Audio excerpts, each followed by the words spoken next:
Are you tired of NKVD forcing social media platforms to shut you down? Are you tired of famous video platforms threatening you with gulag for thinking wrong?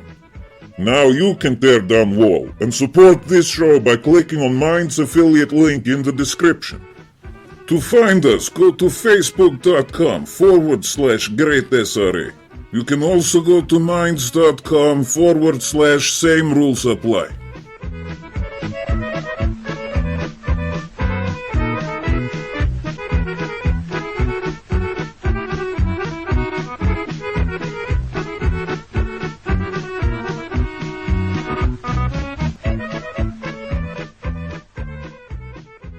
Yes, absolutely. Welcome back, dear listeners. Today, me and Jim are sitting here at his place. Still no special guest. No special guest yet. We are working on it, though. But, I mean, us two. We are actually trying to... we have put the hook and bait out for an ID, I guess, to get in touch with a Christian guy that is a big conspiracy fellow. Yes, Last time I checked, Alex Jones was one of his heroes. Yeah, no, that guy sounds fucking amazing. I really want to have him on, just to have a chat with him for the people to listen to, because I think that would be quite enjoyable. I mean, I do have to admit that I'm quite a bit into conspiracy theories. Yeah, sure. But this guy, he sounds beyond everything that I'm capable of. Yeah, the thing is that he is a believer. He's a believer. He wants to believe. He wants to believe. The truth is out there. Yeah, he wants to believe. That's his problem, I guess.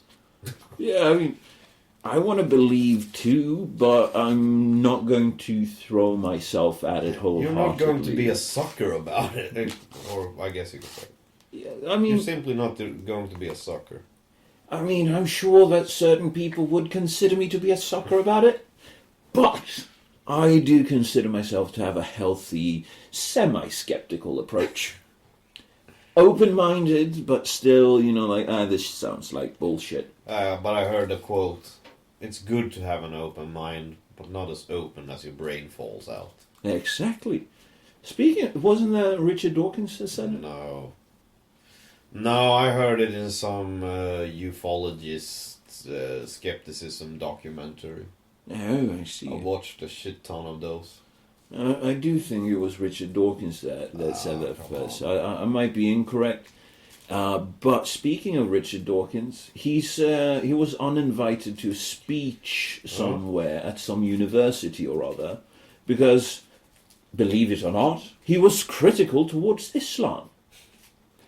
I mean, this is the thing also, when you get hate for being critical of Islam, when you're critical of every religion. Exactly, it's so fucking stupid. Richard Dawkins he's a talented guy, he's very sharp, but he's also a bit naive, because he simply believes that a lot of the humanity's trouble will be solved by quitting religion. I'm not convinced of that, because I think it's a deeper search in us that is probably not able to cope with being alive. We're sort of born with this handicap. But Dawkins is one of those that believes that if we only get rid of religion, we have a good chance of starting this good society. Maybe you can call it an utopian thought, because Sam Harris has the same.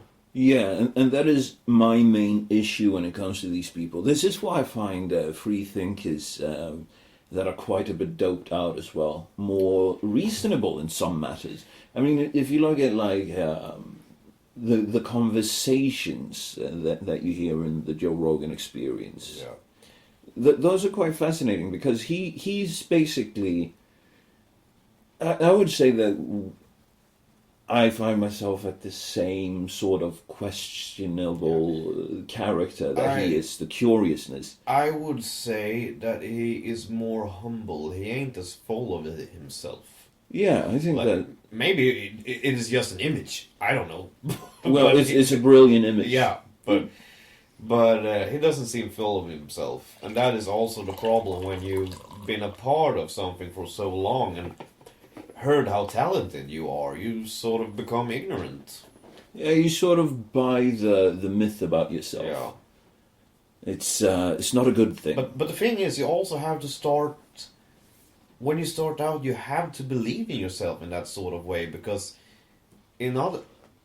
You lose your motivation if you don't believe that you will be on the top. Well, I mean, there are different ways to get there. But the thing is, why I think Joe Rogan is so good at what he does is because that is not his main thing in life. His main thing was being like an MMA fighter or something. No, like that. he started out being, let's see, I think it was Taekwondo. Yeah, whatever. And then he got disillusioned by that, and then he decided to do some sort of mixed martial arts when it wasn't called mixed martial arts, but he got hit in the head so many times that he was like, I can't continue this. Yeah, but he's a fighter. And a that comedian. But that was his main thing. So, but, you know, he had this thirst or hunger for something more in life. And he still made some kind of success and money in a business elsewhere. Yeah, So- he hosted Fear Factor. Yeah, but That was where he made his money. yeah, but I mean, that's It's a the brilliant point. way. Yeah, but that's the point. He can do whatever he wants now. And he don't have to fight about it. He don't have to be a fighter. He don't have to be the one getting out on top. Because, I got the money and this is what I want to do. And I can be chill about it. I don't have to hurry. I don't have to push episodes out every week. Yeah. We should start doing weekly. Yeah. But Maybe now when my life is start chilling down for a bit. yeah, we'll get to that in a bit. No, please. Just a little mention. No, I mean, basically, there are different ways of getting to the top. The issue when it comes to people like Richard Dawkins and Sam Harris is that they have gone the university route to become what they are. And that brings with it a certain prestige. It's a huge ego boost. Yeah, but you also have to be this, sorry to say, but ignorant bugger that hits his head into the wall time to time because you have to be so certain on what you stand for. And that is a fun thing with higher education because they're always bragging about how curious they are and how they will find out by being curious and open to shit. They're No, not they open. aren't. No. They aren't open for Because shit. if you want to survive in the world of academia, Academia. academia, thank you. You have to be a hard ass bugger. You have to have this. We have this in Sweden. Swedish we call it a will of iron. Yeah. No, the iron will, basically. I don't know if it's exists in English, but It makes perfect sense Yeah. in English. But At you least have the way to- that I think in English. yeah. So because you have to defend every fucking point you make, and if every point can be attacked by 10, 20 people at the same time, and if you're not standing up for that point, who is going to? Are you going to make a research for 20 of those 20 new questions on that? No, I wouldn't. Well, I mean, I would gladly, with maybe a lapse of logic, defend it to the... That is how I argue with my girlfriend. I mean, I know I'm that kind of guy that will... Okay, I've done something wrong, but I will defend it. It takes too much time for me to start a new thread. no, I mean, the thing is, when it comes to science and engineering, Yeah. evolutionary biology, and all of these things, I mean, if you're going to make a statement and you want to get it out as a fact, sure, you need to do the research properly, but you don't need to adopt that when it comes to speaking with people. I mean, that way is a certain way to get yourself considered to be an arduous cunt. I mean, you will never get invited to parties unless they really want your name on the brochure. That is what I love about the Bible Reloaded, the YouTube channel, when they said, well, Christopher Hitchens, a charming asshole. You know, you can't disagree with somebody that likes Scotch that much. You know, he has to be a cool guy, but in reality, probably just a dick to be around. Yeah. No, I mean, Christopher Hitchens, I still watch him from time to time. yeah. Because some of his insults, that is just underpinned by almost perfect logic, are fantastic. But I mean, it needs to be in smaller doses. If you constantly watch Christopher Hitchens, you will eventually become that same sort of cunt that he is. And that is my point. You can get places based on hard work and still be humble about it. Yeah, but he's fucking marvelous sometimes. But he have this witty comebacks and are real famous for it. But my favorite is still I think it's when Diana died and he was critical about something about the royal family of Britain. Yeah, I think he wanted Britain to become a republic. All his life, but Yeah. it made some comments because they didn't, put half flag, I guess it's called in English, when Yeah, you you're lower right. your flag to the half of the pole. Yeah, I'm not entirely sure what it's called but- right now. They didn't show open mourning or something like that when Diana died, and I think he was critical about that because he thought it as a bad PR move or something, and he was pretty outspoken about it. And he was interviewed in a park in London. In London, and some guy comes up, "How dare you be? This is the Queen's Park," or something like that. And Hitchens is you can just see the rage in his eyes, and he just looks at me. "How dare you tell me that? I bet you're as smart as you look." That is still. He made some witty, long comments that are fucking brilliant, but still, when it comes to that, I bet you're as smart as you look. That is still my favorite. I quite agree with you. But the point with Christopher Hitchens is he was a socialite. Yeah, of course. He was a journalist. He wrote for Vanity Fair, for goodness sakes. Yeah, but you can see that in the way he moves. Yeah. His sweaty forehead and, greasy hair and always the red blossom on his face. Because he's drunk. Always Drunk. It's sort of like he was questioned about his routine with alcohol, and he's like, "Yeah, I like to sit down and write, and I have a glass of scotch, and I smoke a ton of cigarettes, and then it's time for lunch, and I have about half a bottle of wine, and then I save the other half of the bottle for the evening writing, and then I sit and I write, and I finish a bottle of wine, have another scotch, and another ton of cigarettes. Then it's time for dinner, and then it's another bottle of wine, which I finished during the evening, and then I end it all with I forget what it was, but it was classical, like English evening drink."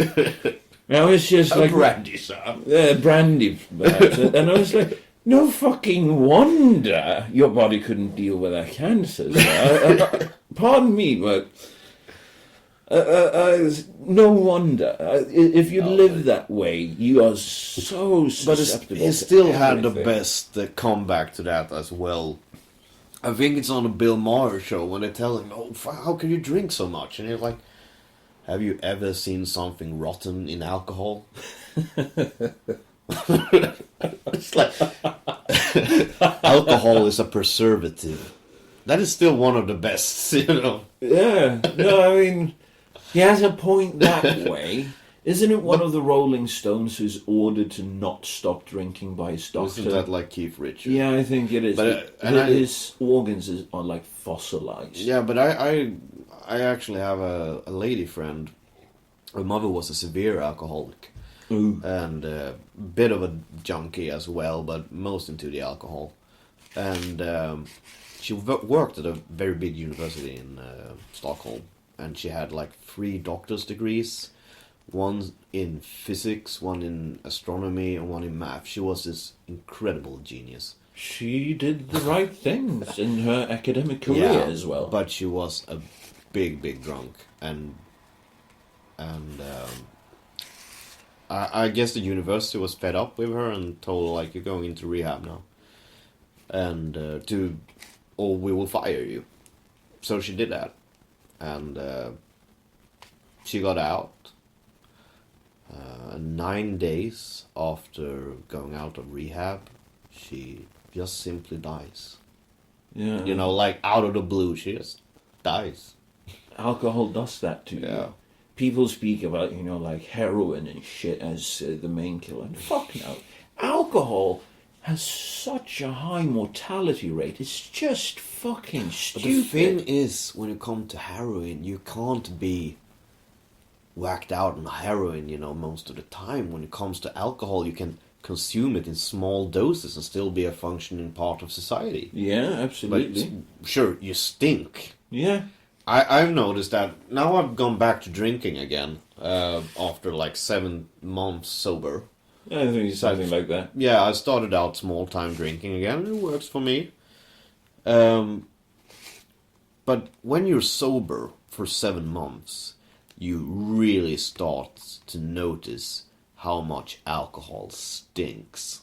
Mm-hmm.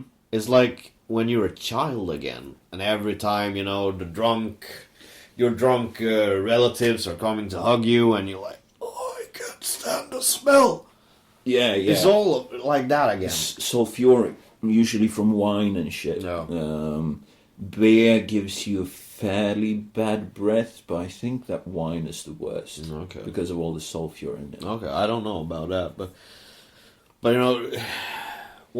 you drink, you sort of get immune to that. Not during the time you drink, of course, you become immune to it then, but the periods between. Yeah. It's like, I don't know the science behind it, but I don't think alcohol, leaves the body in an hour.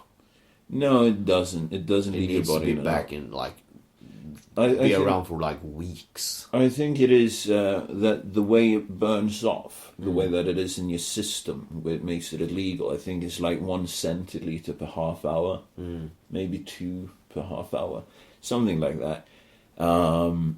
Yeah, but it still has to be some residue left. The liver have to... Yeah, when the liver is burns processing it, yeah, it. but when the liver is burning it, it has to leave some... Trace amounts. Yeah, not trace amounts, but that the liver is making a new chemical out of the alcohol. Because I've noticed that, because now, when I'm like in periods between drinking, what do you say? Like I drank some bit of champagne and half a beer yesterday. I just had a small Oh glass. yeah, of you it. had a glass. 2/3 of beer, I guess. Yeah, most of it. Yeah, but that is what I drank. But still today I wouldn't be able to, think that a person that smells booze would smell bad. Because you're like, okay, calm about it. So it needs to be some chemical some reaction in your body that makes you more immune to... Yeah, I mean, the liver, I've read some shit about this. The liver is very connected to your body odor. Yeah. Which is, I think, also related to why certain perfumes, certain colognes works on certain people, but smells like toilet water on someone else. Yeah, it could be something like that, because I remember in my divorce, I basically, the first 2 months after it, when I was really down, that I fucked up a marriage, even if it wasn't me that fucked it up, but you know the feeling. No, I don't. No, but there's someone else's fault that everything is fucked up, but you still take the blame. You Yeah, know yeah. about that. Yeah. So I got really sad and self-loathing, and the only thing I basically survived on was coffee and this thing we have in Sweden that's called Gorbies. Ah, the what the fuck do you call them in English? In Swedish, they're called piroger. But I think you spell it. Because I think it's Russian. I think it's a Russian word, pyro. Yeah, I think it's Finnish, just that specific word, but you might be right because there are different kinds of it. It's basically the Nordic version of a dumpling. Yeah, or the Russian, because they are from East Europe. Oh, really? I thought they were from Finland. No, they're from East Europe. Those pesky Slavs. I got the word in Russian. It's a Russian word for pie, actually. Oh. Yeah, that makes sense. It's sort of because a it's pie. half baked, you know. Yeah. But we want it into English. We don't want it into pasty. It's just simply called pasty. Pasty? Russian pasty. Russian pasty. Well, it's like a pie. It's a meat pie. Half-baked meat pie. Think about Sweeney Todd. Yeah, but with but they have your razors high. They have a very distinct smell. Yeah, the Gorbis. They sort of smell like fat.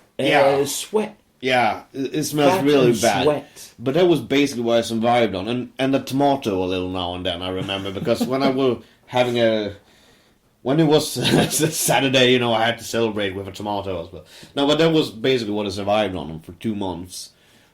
Until one day, I was in a truck with a friend of mine going around Sweden because, get out of the house and stuff like that. And he's sitting there. What the fuck is smelling like Gorbies? and I couldn't feel, the smell. So I smelled my armpit and I'm sweating Gorbies. Oh fuck, man! I haven't touched a Gorbies in for 4 years now. Until when I realized the chemicals that was in that shit, the preservatives that made it go through my body and out into my body odor. No, I couldn't eat that shit anymore.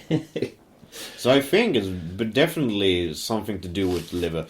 And the thing is, when you drink alcohol, 10% goes into your brain, and 90% of it goes into the liver. Yeah. So what it does in your brain, I actually don't know. It breaks down the grey matter. It actually kills off... It's a marvelous feeling. It's a marvelous feeling being stupid. I really do not appreciate that feeling anymore. It gives me such fucking anxiety. No. I don't really understand why, but ever since I turned 29, it started when I was in the US. Okay.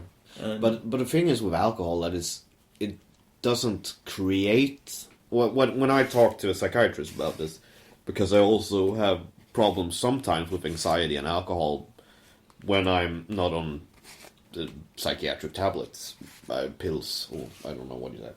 The happy pills. Yeah, the happy pills. So I asked him about it, but he said that alcohol doesn't create anxiety. Alcohol lowers the threshold for your inner anxiety. Yeah, I mean, that's probably true. Yeah. But... but you have to have rights. But for me personally, I just think it has to do with the actual chemical balance in my brain, because I do think it's a bit off. Yeah. And that is perfectly fine. I don't feel a need to drink alcohol. You can have a glass of wine to the food. Celebrate your book release with some champagne. Yeah, sure, we can go. What a wonderful segue. But the thing... Now, I will go back, actually, because... that was what I missed about being sober for 7 months. I had a half-year sobering... sobriety period? Yeah, sobriety period. 2012, so 5 years ago. But then... But then I haven't been doing something like that until this year. But then I never really missed it like I did this time, because this time I really missed it as food. The flavor enhancer. Yeah, exactly, a flavor enhancer to food, because you had so many years now getting used to wine and beer and. Sometime, a shot of vodka as well. Well, aquavit. Yeah, aquavitus. I actually miss that too, the pickled herring. Mm. I mean, there's no way to get proper aquavit that is non-alcoholic. It is possible to get an all-right non-alcoholic beer. Yeah, but it's the same thing with, when you eat Swedish yellow pea soup. You just simply have to have good chunk of really strong mustard into that, and then you have this small shot glass with punch. Yes. Do you drink yours hot or cold? Cold. I only drink. I only Have you use tried it warm? Yeah, on ice cream. We used to get that when we were kids, with the alcohol boiled off.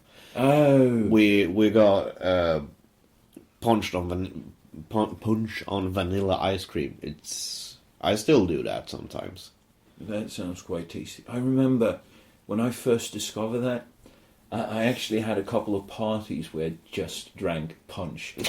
Oh, Worst decision of my alcoholic youth that I could have taken. so filled with sugar. Yes. I don't know how many have tasted this Swedish delight, because it's really typically Swedish. When you talk about Swedish food culture and alcohol culture, we don't have...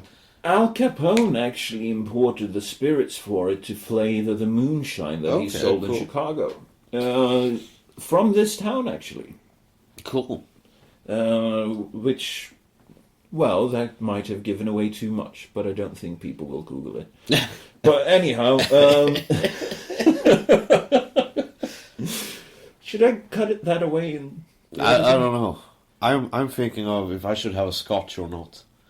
Well, I mean, you could. But where were we? Punch. What about punch? Al Capone imported it. Yes, I've partied on it a couple of times. Wait, we will just... Yeah, please continue. Yeah, but I partied on it a couple of times, and it was actually the worst decision that I ever made drinking. It's about 30% sugar. Oh, 30%. And this is sort of, it started out like this grog, I think. They mixed together in parties in like the 18th century or something like that. Yeah. They mentioned 1731 here in the article. 1731. Yeah, but it's basically made of arak. That's a spirit very common in like the Middle East. And shit It's like also that. fairly common in the former Soviet Union area. Okay. That's the only like But proper that is arak just I've been like drinking. but that is just like season. It's just like a seasoning arak.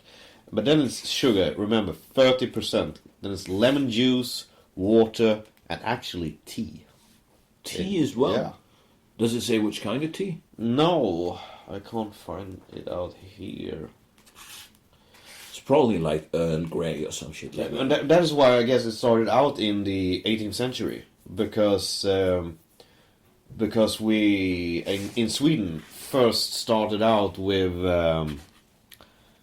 importing tea. Then when we started out with So the East Indian? East Indian Company, we started making travels to China. China. China. Ching. Oh, sorry. I love. I don't know a word of Chinese, but I love pronouncing like Chinese name, like Chen Kao-chek. Kim Il-suk. that was the most unfortunate name in Olympic history ever. Kim Il-suk. I mean, imagine the chant, Kim Il-suk, Kim Il-suk. And that is also that is a problem, being part of Western culture, because you only are exposed to other Western languages, so you don't have a frame of reference. Because some things they say is probably funny as shit, but you don't get it because you are not into an Eastern culture thing. What they talk about, because you can still understand a joke in France, because the cultures aren't that different. I get what you mean. When I see, I love Russian movies, so I see Russian movies sometimes, but their humors and their what is pork? The proverb. Yeah, the proverbs are for Western European really fucking strange. It doesn't make sense. It's too obvious to be a proverb many times. I get what you mean. But they are sort of the same sort. It depends on what part of Russia the proverb is from as well. It's a huge fucking country. But Russian films are fantastic. Yeah. They have such a different perspective. Yeah, but I love the trilogy Burnt by the Sun, especially. They're made by like Nikita, whatever his name is. Khrushchev. No, not Khrushchev. He was a filmmaker before he became USSR president. No, but they are from like the 90s. And the two follow-ups are so fucking hated. The first film got, Oscars for best foreign film and shit. So he made two more in a trilogy. And they are really talking about the big war. They only had, they call it, what did you call it? Det stora fosterländska kriget kallar det tyska, eller ryssarna, andra världskriget. The big war of the motherland. Yeah, something like that. And I don't actually think, because people hate them, because they're like, this is not movies. And I think they miss the point with it, because it's more poetry. It is more... Have you seen Tarkovsky? Yeah, but let me just get to this point. Because it is a girl that is on... And I heard a lot of shit about this scene. There is a girl on a big boat on like the Volga River, going north on that. And it's a Red Cross ship. And Germans attack it and sink it.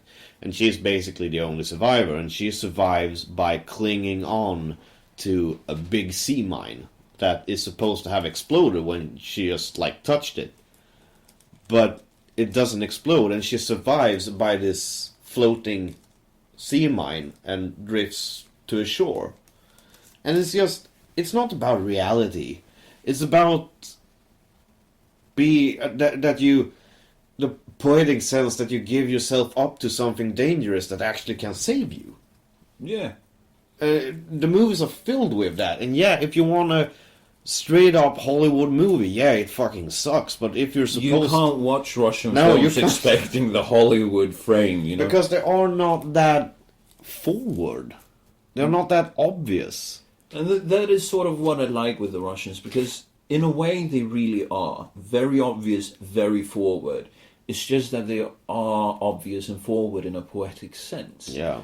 It's sort of like... If you look at Andrei Tarkovsky, and you think about which one of his films have you seen? Isn't it like what is it called in English? I have to Google. Which one are you thinking about? No, hasn't he made something like it's called The Russian Ark or something like that? Or am I thinking of someone else? I am not entirely sure. He made... His first name is Sergei, right? No, Andrei. Andrei Tarkovsky. No, because... Solaris, yeah! Solaris. Yeah. You've seen that? That is the one that I haven't had the patience to sit down and watch yet. Yeah, Solaris, I remember that. It went on TV when I was a kid. Oh, is it any good? As I remember it, yeah. Murders. Have you seen Stalker? I don't remember. I'm going to look it up. Because Stalker is Nostalgia, I think I've seen. Nostalgia is fantastic. It's with the Russian poet that goes to Italy. Oh, in the area of the zone to find a room with plants.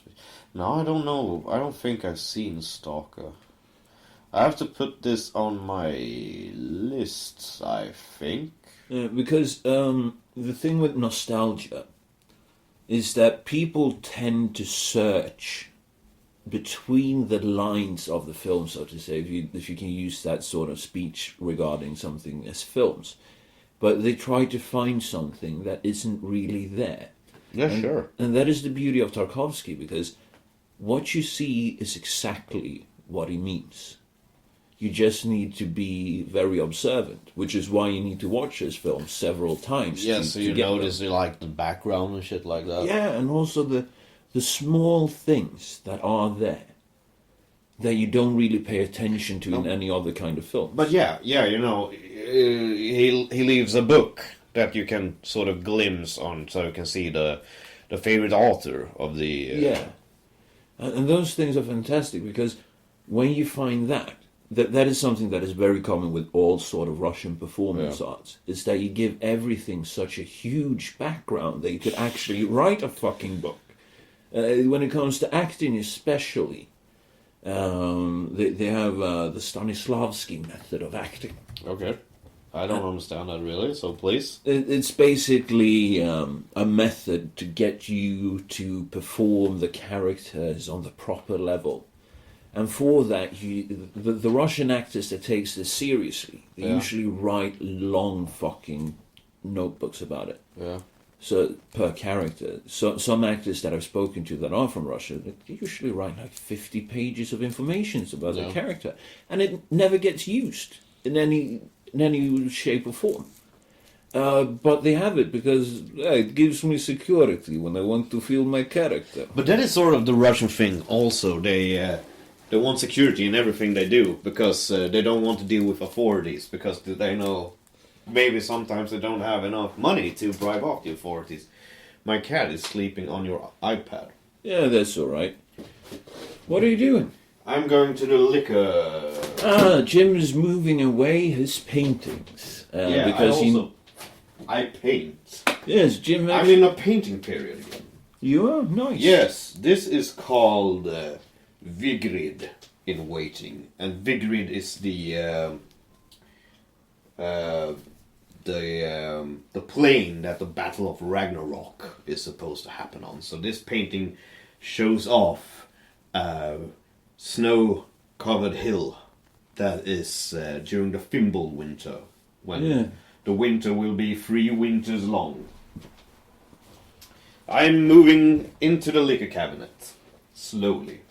This is a painting I call The Mountains of Nietzsche. Because Nietzsche always talked about you should make your own mountains and climb them. So I made black mountains on a dull sky. On a grey sky. Yeah, but it's also kind of beige. I actually used sand tones for that. Oh, really? This is... I don't remember what I call this. I fought better wars. This is just a sad black forest with a night-colored background. It's not stars. It's. I actually quite enjoy the shadowing of the trees because you can sort of feel the shape of them. Yeah, because that is why I painted with the main bulks of them are made of paint. Acryl. What is translated with? I don't know what and then I made the small parts with the thin parts as opposed to the light glows through with with a pencil. With a black pencil. And this is called Ash and Embla, which are the two main characters of Nordic, the first humans in Nordic mythology. Was basically two small humans walking on a greyish, deserty kind of ground, yeah, and the sky. But I call it Ash and Embla, but basically this is I painted a poem I made because my my grandfather died when on my mother's side died when I was 7, and then his big brother died when I was like 21 or something. So I wrote a poem about how two brothers are now together. And this is what I thought the painting looked like. Two brothers marching through the valley of death. Huh. But they shall feel no fear, because they are the baddest motherfuckers in the whole goddamn valley.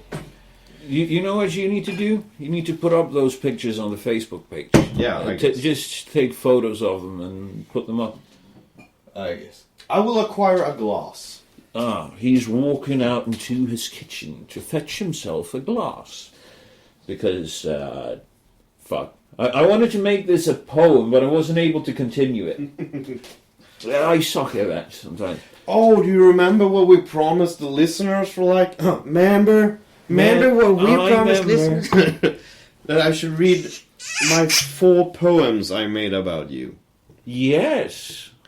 Are they in Swedish or English? They are in Swedish, but I can read a verse, and then you can translate it. How about we do this? We save it to the next episode. No, we won't, because the last time we said that, now we forgot it about like 10 episodes. I think you're right. Alright, I'll do my best to translate. We can do it line to line, if you're more comfortable. But Yeah, we can try to do that. sorry about the sounds. It's alright, it's not peaking or anything. But it will be noise from you moving your computer. Yeah.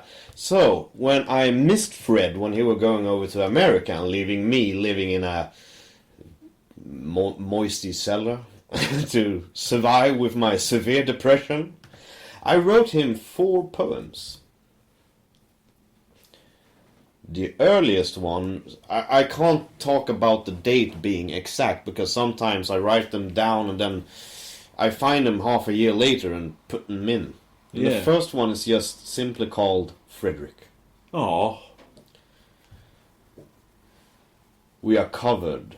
Oh, but okay. I read them in Swedish. You do. I read one line in Swedish. You read. Translate it. okay. I have a very skippy tongue today. Yes, have you been drinking? No.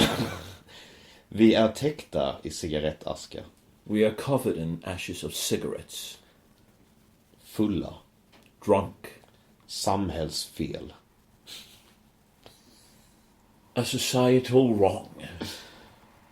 Men kanske är du så nära en bror But maybe you are as close to a brother som jag kan komma. as I can get, Älskade Fredrik. dear Frederick. That is sweet. That's the first. The second is called. This was basically a series, but because it's about a girl I was having sex with at the time. But I simply call her the Radiohead girl in my poems. Alright. Måndag med Radiohead-flickan och Fredrik. Monday with the Radiohead girl and Fred. Lämnar hon som varit andras näst bästa i vinterkylan. I leave the girl that was others' second best in the cold winter. Det kan ibland göra ont efter henne. Sometimes the missing of her hurts På ett rastlöst sätt. in a restless manner. Som när min kropp har influensa. Like when my body has the influenza. Hon viskar. Jag tror du har ett exemplar av The Wall i alla rum. She whispers, I think you have a copy of the wall in every room. Kramar henne. Borde mött hennes läppar. I hug her. And what was the second? Borde mött hennes läppar. Should have met her lips. Kör gatorna upp och ner för att jag kan. Driving all the streets up and down just because I can.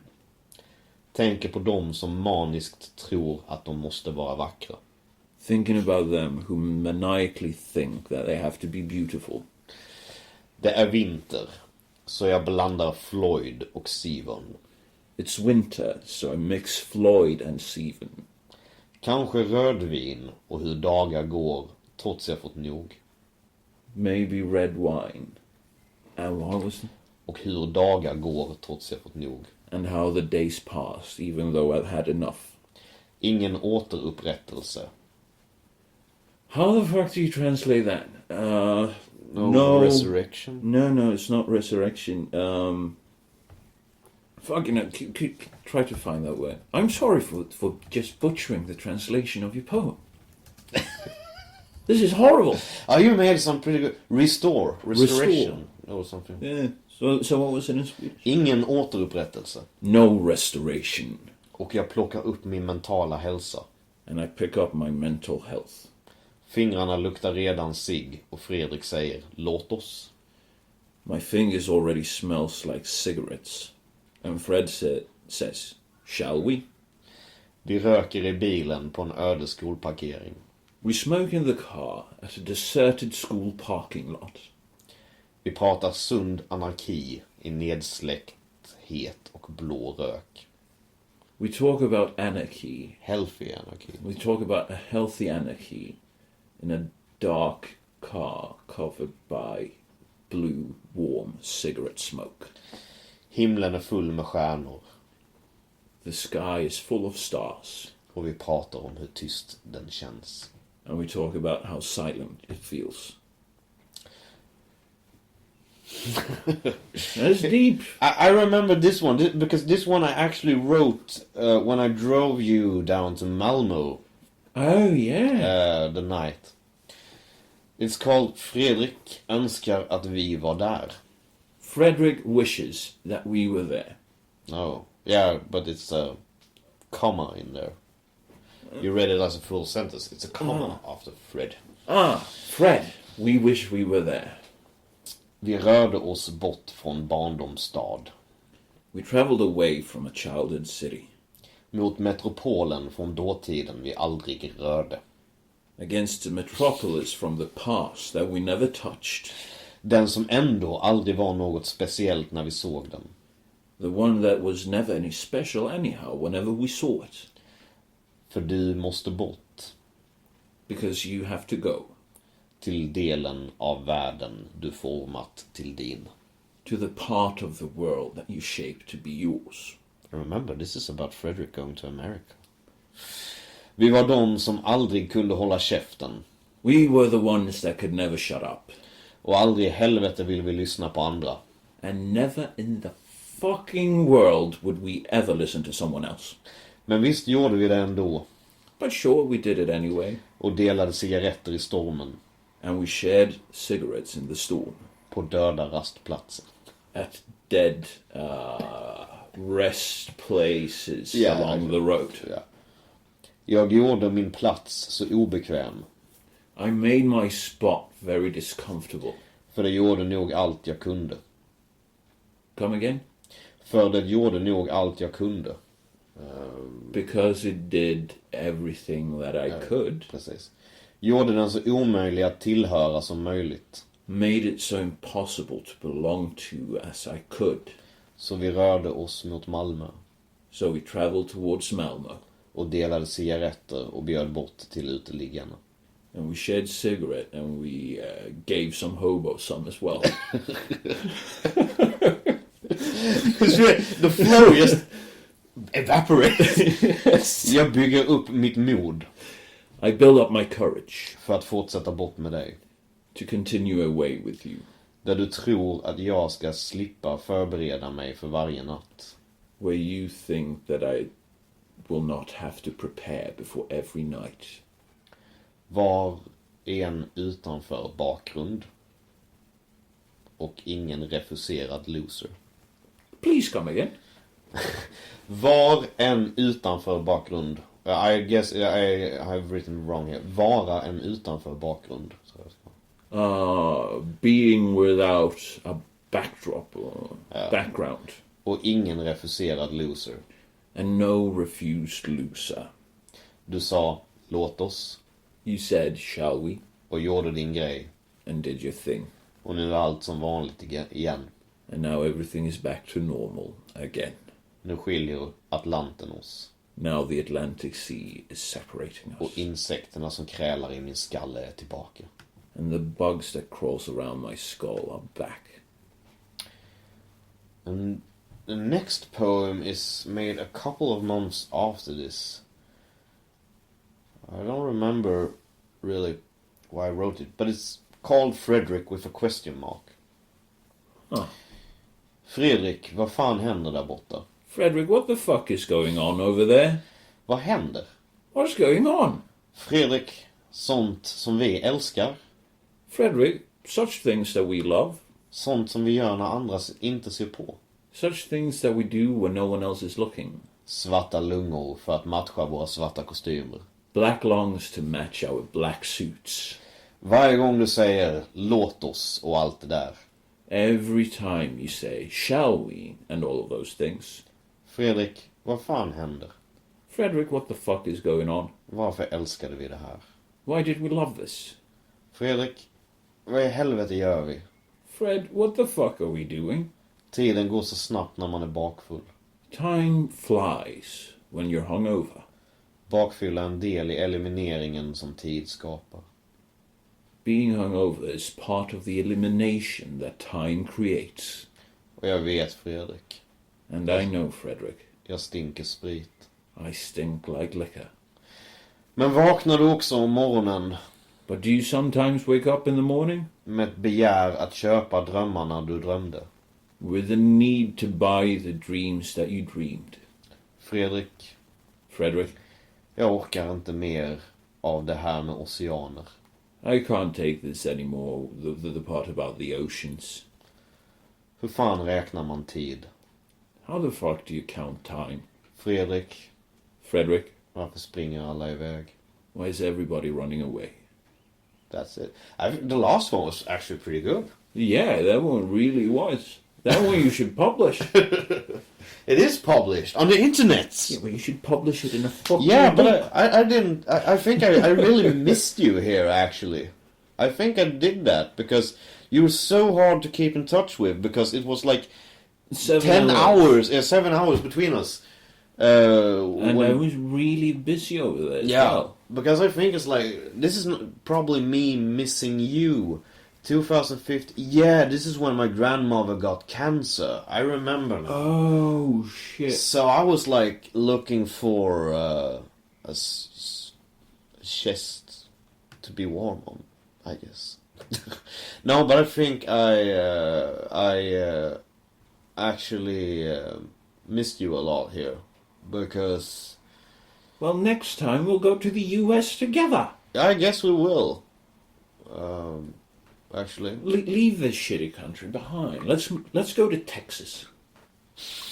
Because everything is bigger and better in Texas. Of course it is. But shit, was that the only poems I wrote? I think I read... Maybe sometimes you are probably nameless in some poems, and they will be hard as nails to find because it's like 600 poems on this site. Yeah. But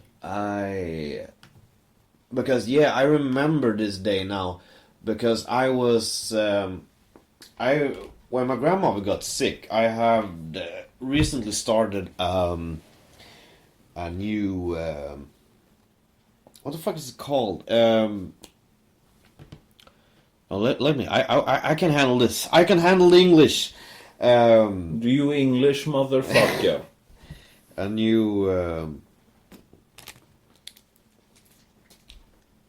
new. Yeah, it's so fucking weird. The words can disappear. Do you know the word in Swedish? Yeah, I do, but I want to. But the emotion of the story is disappearing when I do shit like this. Motionsrutin. Exercise. Yeah, I started when my grandmother got sick. I started out this new exercise routine. And Fred, I go back to the US like 2 months earlier, because I would go swimming every morning at like 9 o'clock. Fucking hell. Yeah, but it didn't last for long. But when she got sick, because I remember the day afterwards, she called me and said like, I have cancer again. I remember driving to the... You don't say bathhouse, do you? The swimming... yeah, the swimming pools. Yeah. And, to the communal swimming pool. Yeah, and we're listening to the Pink Floyd song, Hey You. And I remember going... I was almost there by the parking lot. And... what is it that they sing? Hey You. Yeah, it's basically like the song just reminded me of the situation that why do we have to struggle alone? Why do we have to run away from shit? And because when the line hit, hey you, don't tell me there's something at all. What is the line? This came out to be a really bad story now when I can't remember the line. It's alright, I guess. Yeah, but I remember it just hits me and like I just have this overwhelming sadness and like make a U-turn in the middle of the streets and just go back to home. And then I wrote that poem because I thought like it would make a difference, and I guess it did. I need to check out that line. Yeah. No, I think this is a great moment to have a short leg stretcher. Do you think that? Yeah, I think that would be good. I need to go to the restroom as well. The John.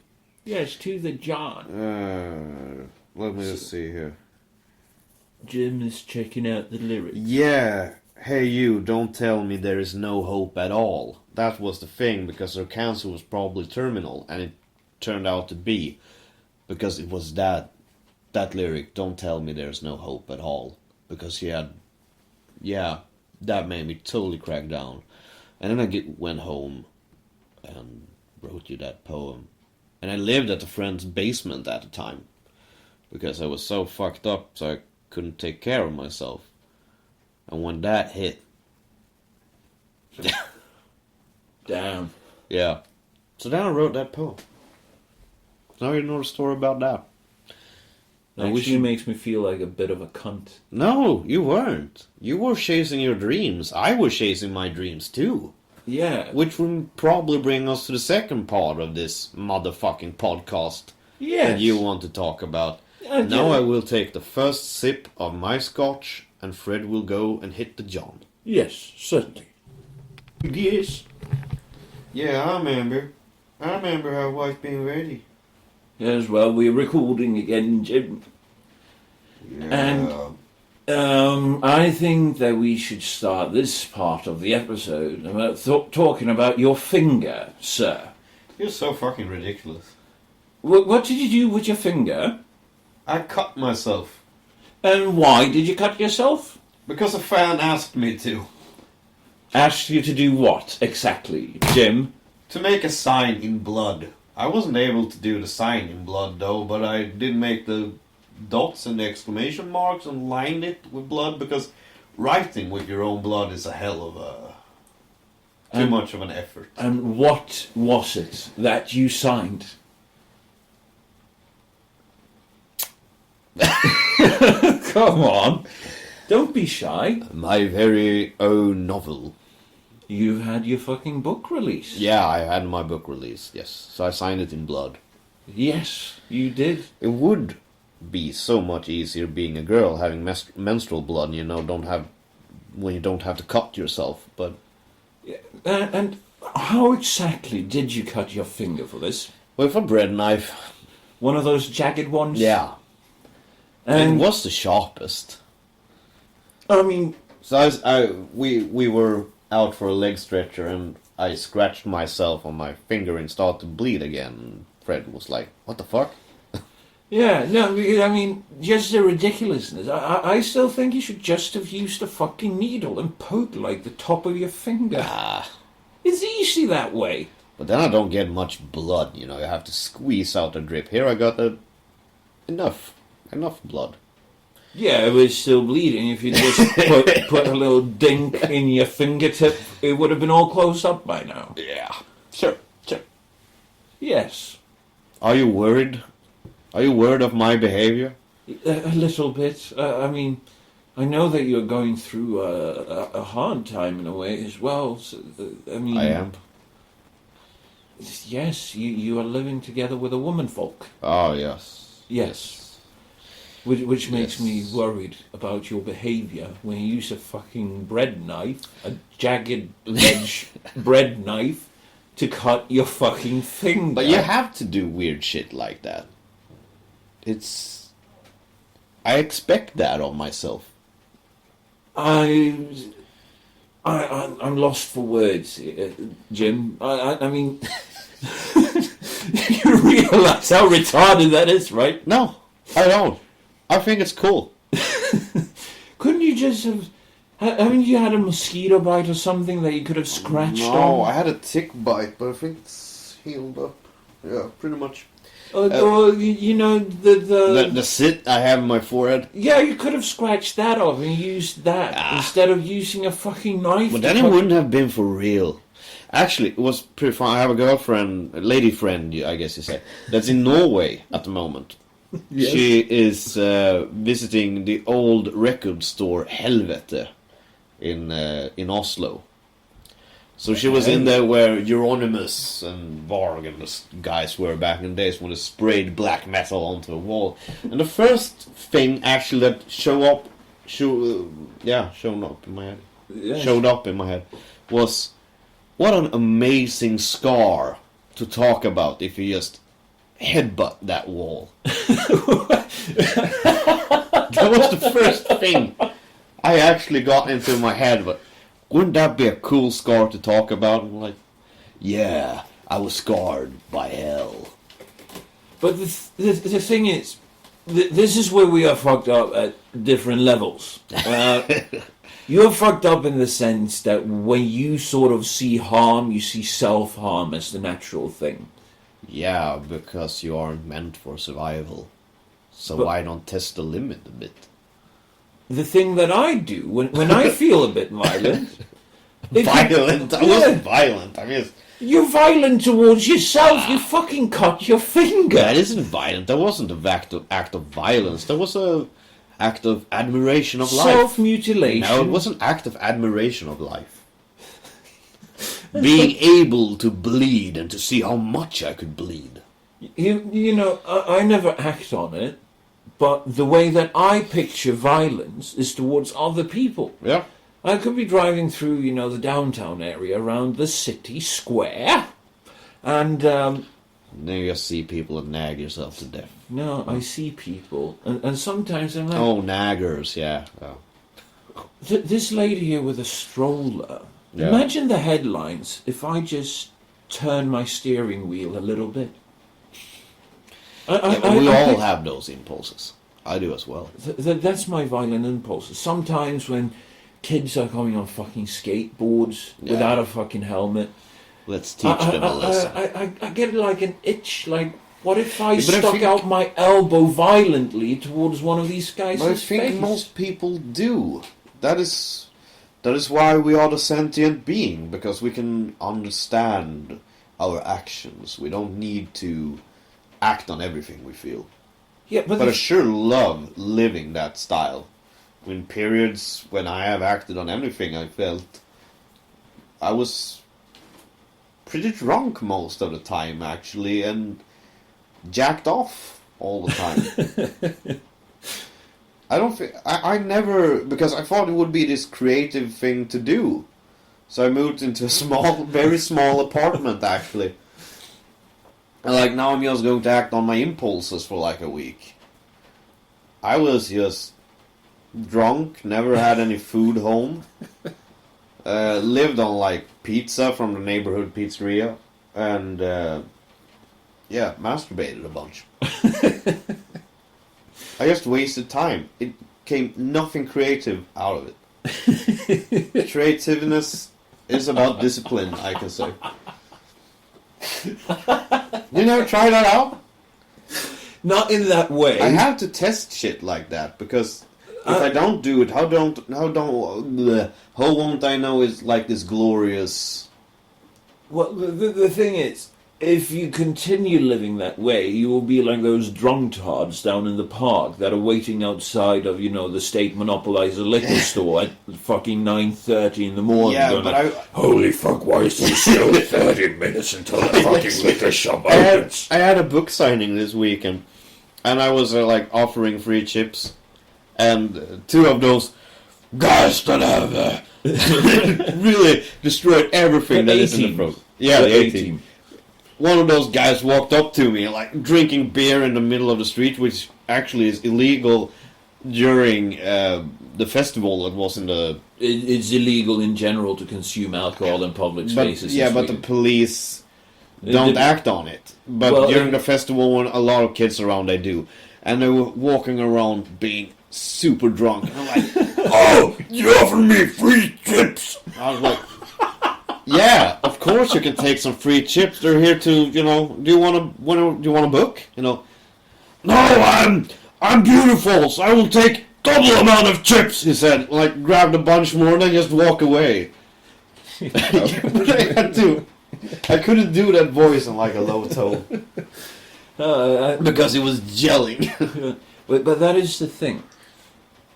That is what you become if you just go, yeah, I'm going to act on my impulses. I've had like a week. It was during summer break when I was studying in the US. I was like, yeah, now when I'm finally off, I had this horrible fucking quarter. I was studying it at a 200% pace. Yeah. And I was doing shows outside of school as well. Yeah. I have fucking blackouts in the cafeteria. I shit you not. I was always flat fucking broke. Yeah. And then I went to the cafeteria, and when I stopped walking, when I stopped moving, my sight just started widening out. So I had to lean on the fucking counter. It was a bad experience. It was. How did I come in here? The rain? Yeah, the rain will be hard. It's no worries. Cozy. It's cozy. Yeah. How did we get to here? We talked about me cutting myself and acting on my impulses. Yes. That is your future if you just act on your impulses. And yes, when I acted on my impulses, the first week of summer break after that, I just stayed in bed. Yeah, but nothing creative ever comes out of it. Nothing. I tried that. That was one thing why I gave up on being drunk, why I now just consume small amounts of alcohol, is because nothing creative comes out of it. Absolutely. So now I moved away from the immature way of consuming alcohol because of the alcohol to use it as an enhancer. Taste enhancer. No, not just taste, but maybe a little bit of life as well. Say it like it is. You enjoy feeling a slight buzz of just drinking it. I think I've become a gentleman. That is the thing, I think. I've become an old English gentleman.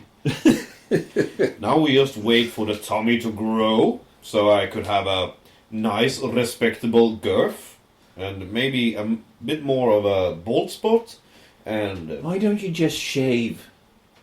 Oh, I don't, because I think it's more black metal, actually, to have this really strange, unleveled hair. I think it's a lot cooler.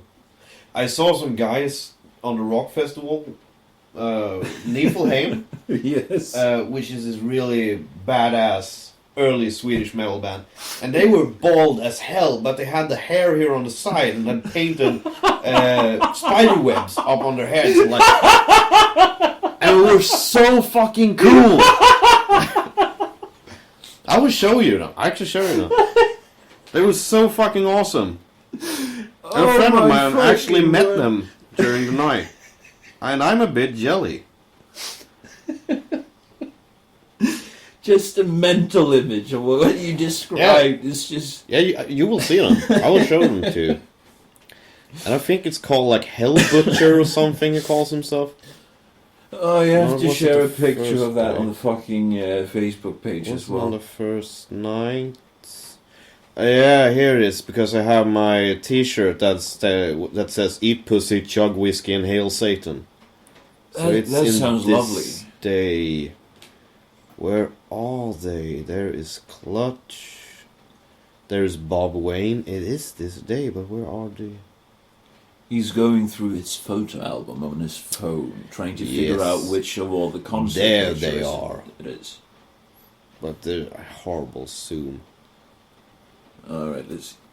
That's one of the guys. He painted a spider web on his head. And just dressed in spikes. And it's so fucking cool. There's the singer. He also has this bald spot. It looks fucking ridiculous. And it's just... They should just fucking shave their heads. It looks wild. It looks primitive. This shit speaks to me. Just look at this.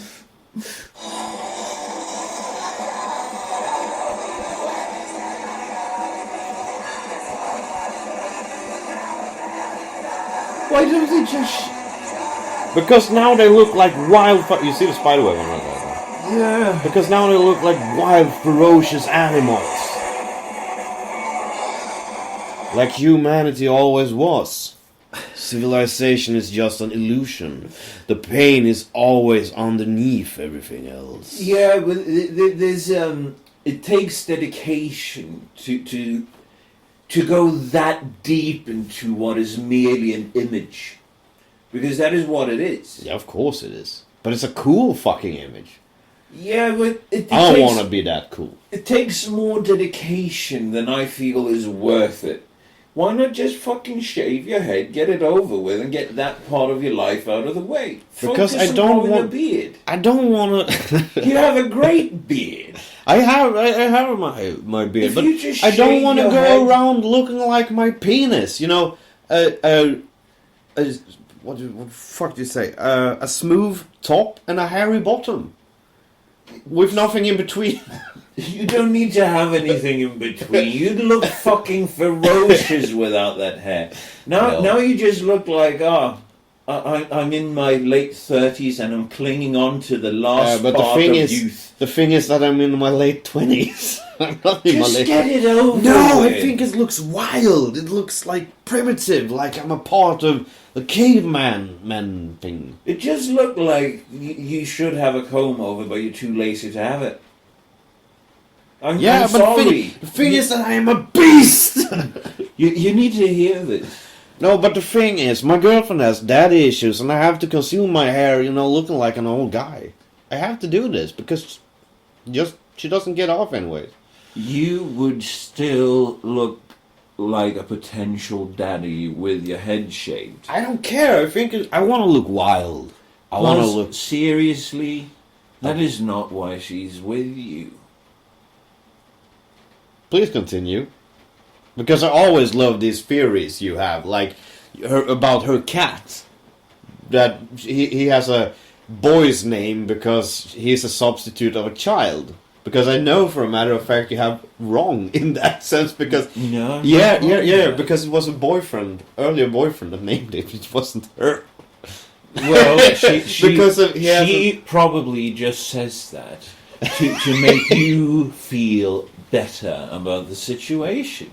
Because the clock is ticking, tick-tock. But you saw her yesterday. Her eyes just glittering when someone is mentioning marriage and she's children. yeah, Yes. Yeah, It was actually quite entertaining. yeah. It is amusing watching her. But then the eye focuses on me. Her eyes focuses on me, and you can just see her like, I'm waiting. Yes, because that is what she really wants. And whether you like it or not, the fact that you are living together right now is just a warm-up, because she's going to wear you down on that matter. But she is a monogamous woman. I know. Yeah. She is the monogamous type. And she will wear you down, and she will be like, why aren't you asking me yet? We are basically married, we might as well just do it. She's going to wear you down that way, and before you know it... No, but I can say that here because I know she won't listen, but I would probably surprise her. I would probably do that. Because she wants to get married. Why shouldn't I? I mean, it's not like this big thing for me. What do you mean? Getting married is not a big thing for you? No, I've been married once. I know it's nothing more than earlier. Yeah, but you have to think about her perspective in this as well. Because she is the monogamous kind. She really loves you, that's obvious. Yeah. Yeah, she really puts up with a lot of shit. Yeah. We both can stand for that because I have my days. So do believe me, I have my days. But not like But then again, you have to put up with being bullied when you visit the tattooing studio. Yeah, By sure, both because her I'm like Dick and Jim. your other friends. That was actually fun. I met his wife for the first time. Yeah. And... she has this really cute smile. Yeah, she does. Yeah. But I was like, yeah, I've heard a lot about you. Mainly how you bully Jim all the time. But she is so... I don't know how I say it, because sharp is sounding like she's really, really smart. But sure she is, but she's witty. She's really, really witty. I see. I love to fuck her. No, I fuck around with her. And she loves to fuck around with me. She's really mean-spirited. She calls me Minnie as well. Because you're short? No. You know Minnie, like Minnie Mouse. Not Ah! not like Tiny Meanie. Ah, I but see. Minnie, because is what her son calls when he learned to talk. He called everyone that he had some sort of affection for Minnie or Minnie. Oh. In Swedish. He called everybody Minnie that he had some affection for, but didn't stop calling me that. He learned other names, but he never seemed to learn my name. So he called me Minnie for like, I think he still does. So she always loves to nag me about it, and especially when, you know, there's tough big guys from like Hells Angels and shit like that in the studio. And she's like, "Oh, Minnie, would you please come here?" And those guys are most of the times really big. I don't like the word homophobe, but they don't answer well to transvestites, homosexuals, bisexuals, deviants, as you call them, very well. And you know, you get this when a guy is like 6 feet tall and he simply doesn't have bones or fat. He is just containing muscles. Yeah. And no brain. And when he watches you, like, and you have that, you see how he just thinks it's nasty. He's that, dressing you down, like, Why how the- many ways could I kill Why this the bitch? fuck is she calling you Minnie? And like, she loves to do that. Oh, that is fantastic. Yeah, but you she know. has a great sense of humor. And I love to be a bit scared as well. It's funny when things hurts, and it's funny when you get scared. No, it's not. Yeah, but it is.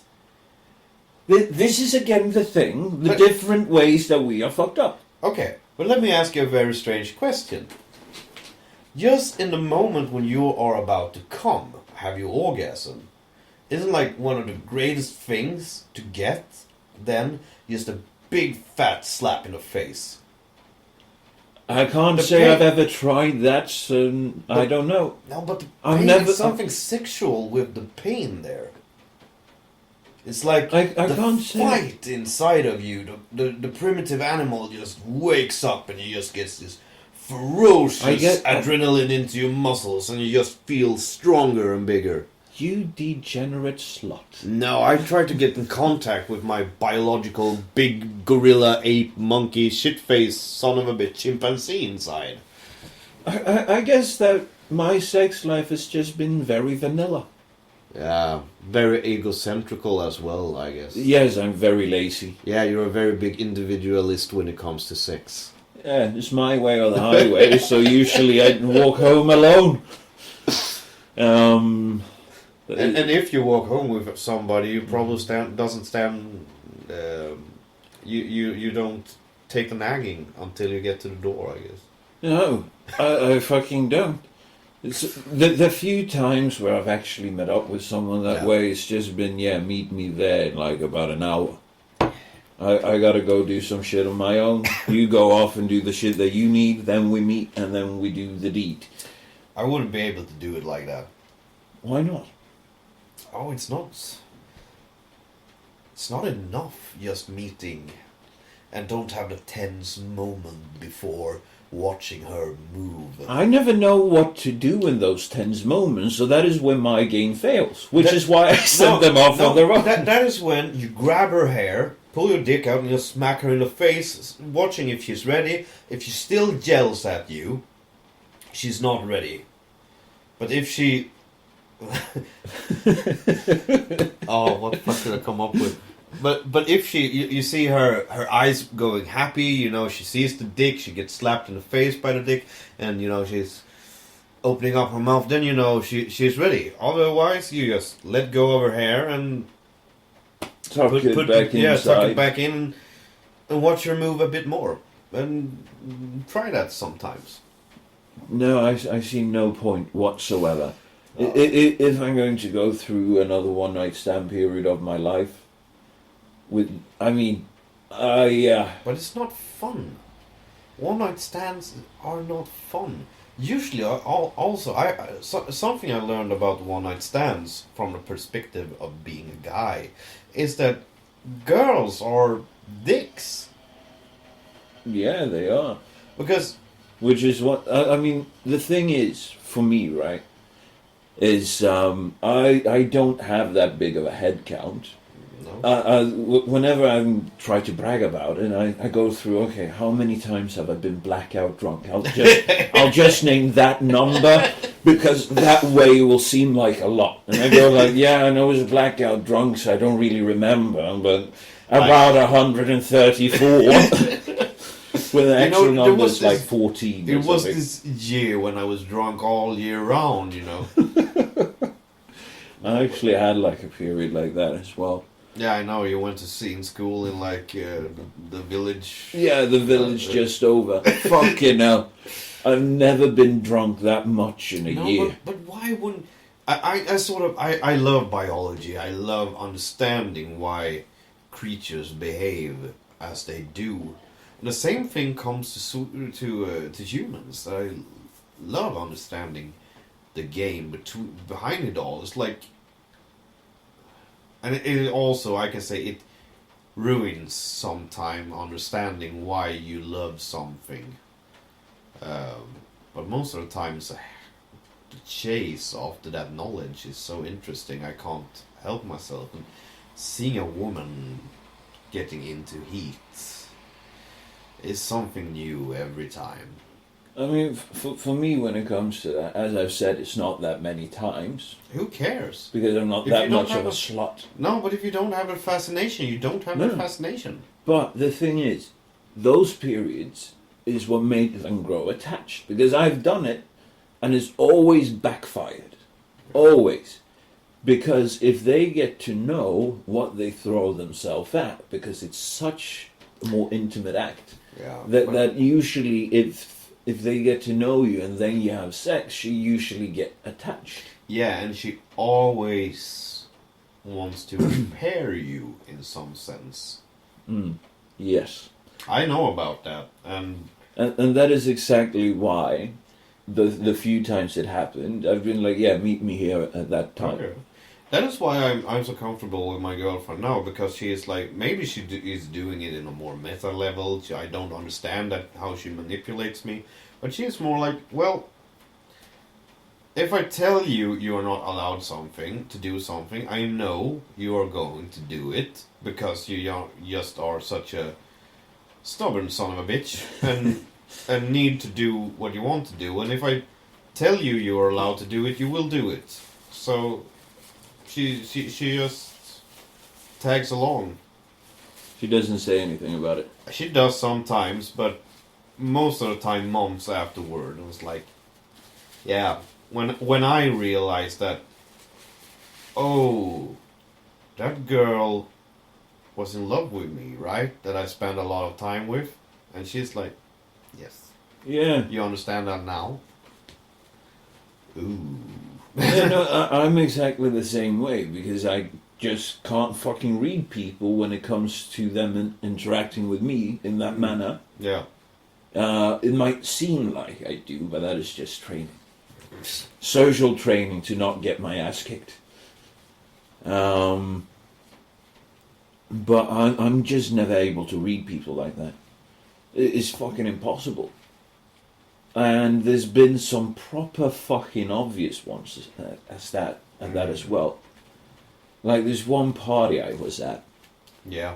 I wound up arriving at the party, cracking open a beer, going to have a cigarette, and then I spent like 5 hours, this was November, chatting with this one girl that was standing out there. Yeah. And we just smoked cigarettes, and we only went in to fetch more beer or use the restroom. And then she was like, yeah, I'm going to go home and go to bed. And then she made eye contact with me, and then she walked off slowly. And I was standing there like, what the fuck? Did I offend her or something? So I went in and I kept on drinking, went to the restroom, and then I came back out and one of my friends was like, what the fuck are you still doing here? I was like, what do you mean? It was like, she went like half an hour ago. It was like, yeah, she must have been bored of me or something. And he was like, you fucking moron. Wasn't it this time also you were like handed a condom? And yeah, like, that was. Yeah, thank you. Yes, yes, I remember that.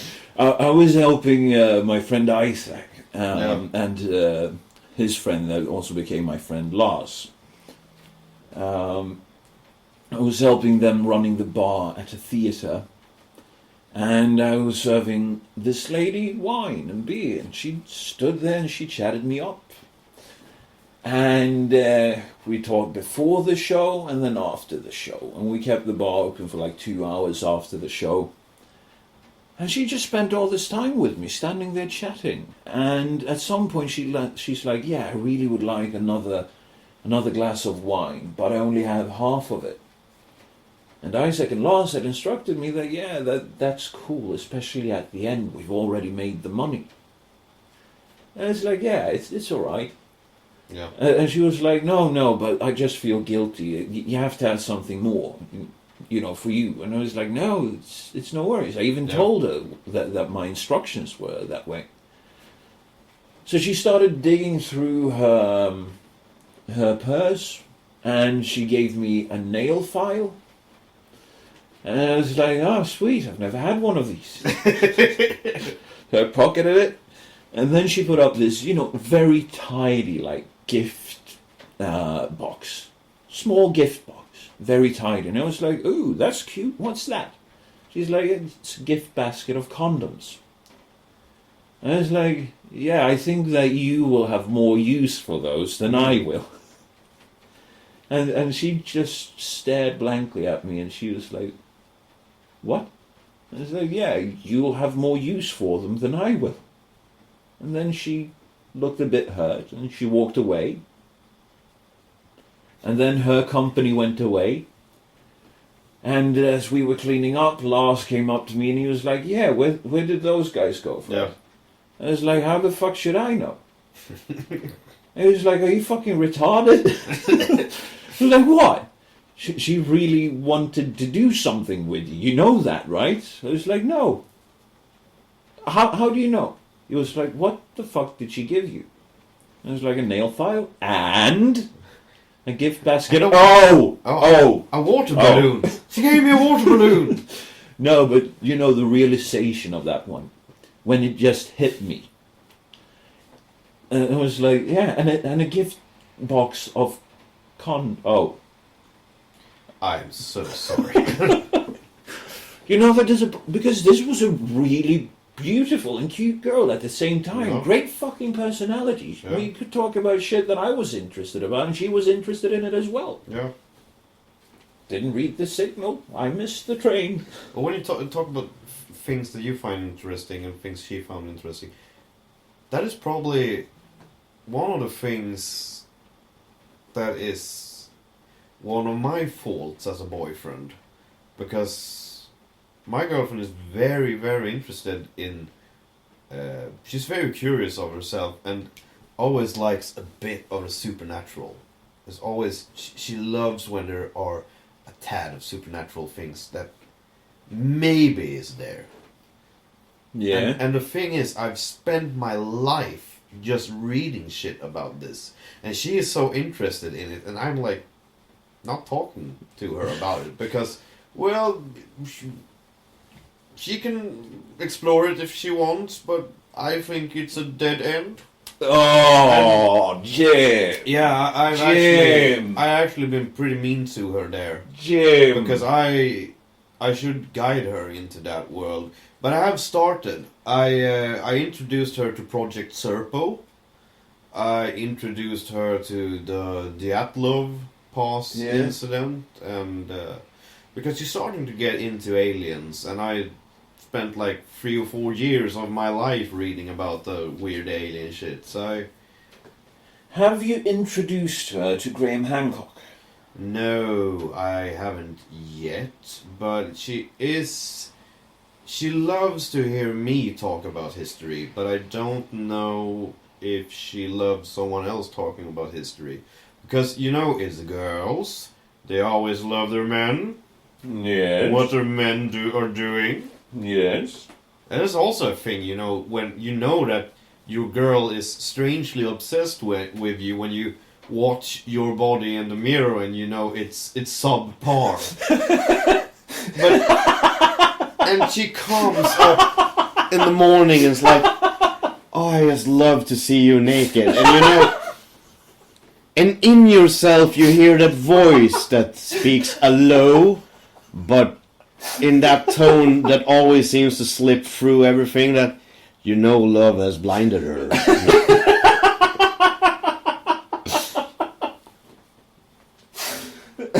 You know that shit. It's the same thing that makes mothers always proud of you. It's the same. It's the same female instinct. Oh, That is why I have test reads on my books, but I never let my mother test read them. Why should I? Because they are the greatest books ever written. well, I was actually rather lucky that way. My mother's way of raising me to manage my expectations and shit Yeah. is that when I did something that I wasn't good at, she was like, "Yeah, you made a really good try at it, but I don't think this is for you." Yeah. And I am so fucking happy she did that. Yeah. Because I didn't really go out into life that way expecting to just be good at everything, No. which is why I sort of focused. And, Yeah, but I chose the wrong focus, as it turns out, which is what I'm trying to rebuild with a new focus. But that is sort of a misjudgment of my mother, because that has come in the late years when I have moved away from home and she has a bit of space, because earlier than that she was very, very deeply disappointed many times. I actually made my mother cry more times than I could stand telling anybody. Oh my fucking My God. mother is the founder of the quote, "You used to be so cute. Why did that went away so fast?" My mother also is the founder of the quote, "Just because I think you're unique to me doesn't mean it's a good thing to other people." I love that one. You need to hear those things. There's a paraphrase going around the internet, which is, just because you're unique doesn't Yeah. mean you're fucking useful. Yeah, but my mother told me that when I was like 17, and that's the same funny thing, because my dad is more mean-spirited. He is more of a mean guy, but my mother is straight down brutal when she wants, to take you down on earth. It's the same thing when it comes to money. If I borrow money from my dad, he won't nag me about it, but he does focus on it all the time, like, and it comes months afterwards, like, "I expected something more from you when you were allowed to borrow money from me." But my mother, she's like there. Just the other day, she knows you have not more money on your account. Like, "Oh, you can pay me off now. I know that." And like, doesn't leave you alone until you get the money. And she's more brutal on that sense. And it's also when I got my first job, I still lived at home, and my dad says, "Well, it would be good for him to be able to have a budget when he leaves home. So let him have some salaries home and catch up on how economy works." And my mother's like, "Fuck that, he's moving out now. He has a full-time job. He's moving out now. He's going to learn about life." And actually my mother was right. And they went along her way, but I think the hard way to learn about life is better than, trying Half to measures. Yeah, trying to make it seamless, because if you make it seamless, you don't understand reality in that sense. You don't get the jing and the jang, and realize that even if I was a lot much more sadder when I lived home in like my teenage years, you still understand as an adult that when you don't need to worry about food, and that made me realize, at least I know many people in my vicinity will never realize that, but realize the worth in struggling for something, because I'm closing up against 30 now, and I do appreciate more and more of each year being able to have my own destiny in my own hands, not being submissive to anybody. Pirate ship, basically. Yeah, except for a cat, you know. Yeah. I never can. I never can tell him no, but No, but that is also why I'm setting up my company. Yeah. Because pirate ship, and I'm the captain. yeah, No, I don't have to, behave. yeah. I don't have time. I always talk about that the most basic thing in life, dealing with nature, is compromise.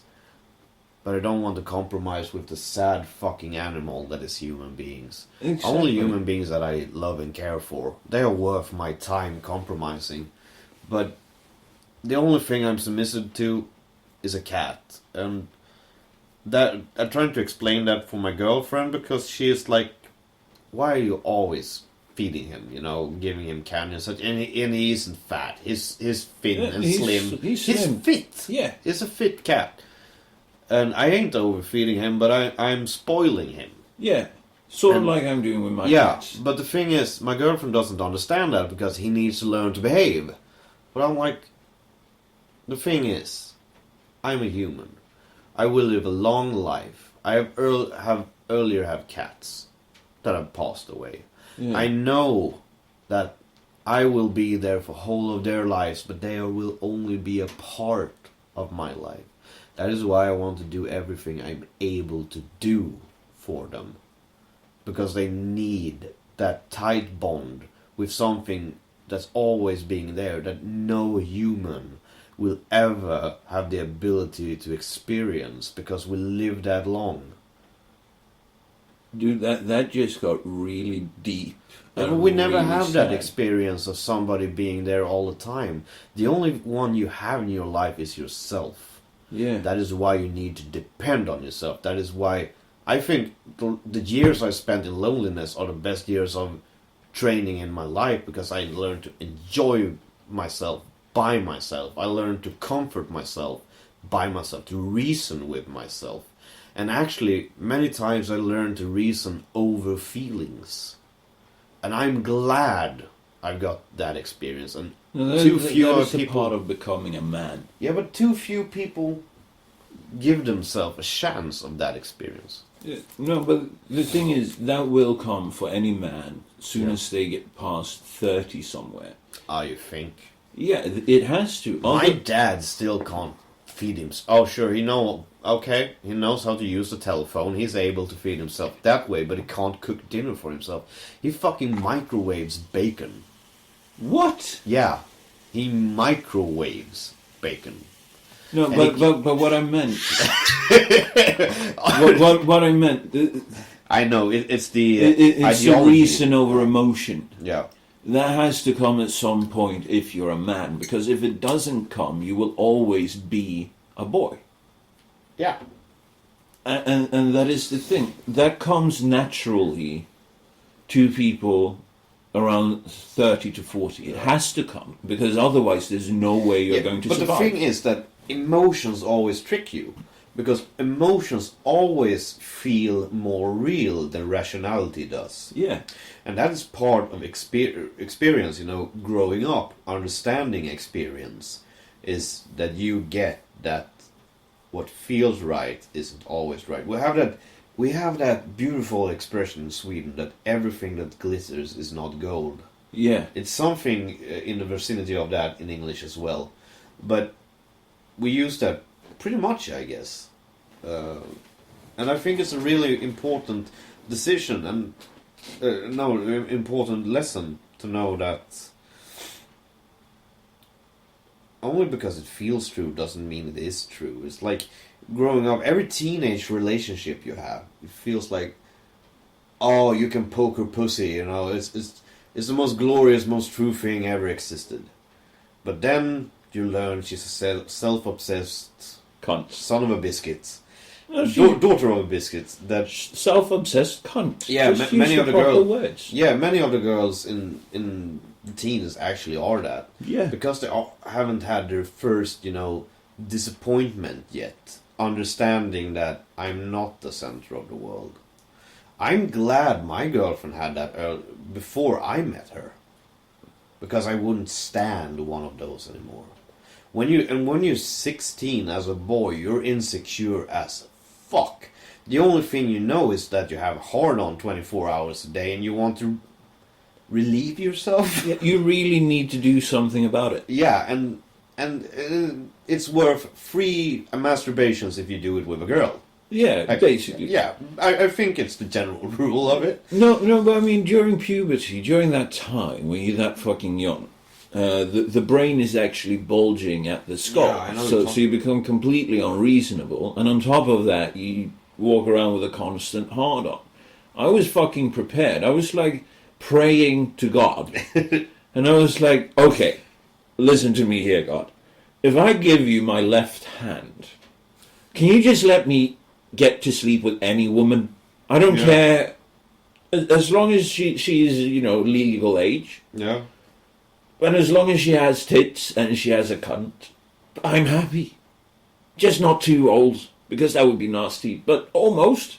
Oh, I dreamt a lot about older women when I were that age. Yeah, I was. I had no perspective. I was like, yeah, 25 is pretty old. Yeah, but it was like she could teach me how shit works, and I wouldn't be such a fuck up when I'm going to Have your first contemporary. Yeah, something like that, Yeah. No, I mean, the thing is, I was praying. I was like, yeah, I will give you my hand. Just please send me a woman. I was so fucking desperate. Yeah, but I don't understand that. You become that. And the thing also is, but you have societal, what is it called? Rite of passage? Yeah. And one of those is pretty hard nailed into society, that you should be able to fuck a girl. And if you're not able to fuck a girl, there's something wrong with you. It's never that maybe the girls aren't ready for it. Girls are much more self-aware when it comes to be ready to sex than it comes to boys. Because I remember when I lost my virginity, I was fucking frightened as hell. Same here. Yeah. No, but then it just turned out to be a great disappointment, because it wasn't anything like the pornos. And I actually, after I lost my virginity, I wasn't interested in sex for like 6 months. No, it was a huge disappointment. Yeah, because was it just this? Yeah, okay, it was warm, wet, and a bit strange, but it wasn't worth it. Why didn't we listen to that instinct? Why didn't we listen to that thought? For me, I'm trying to remember. For me, I think it was love.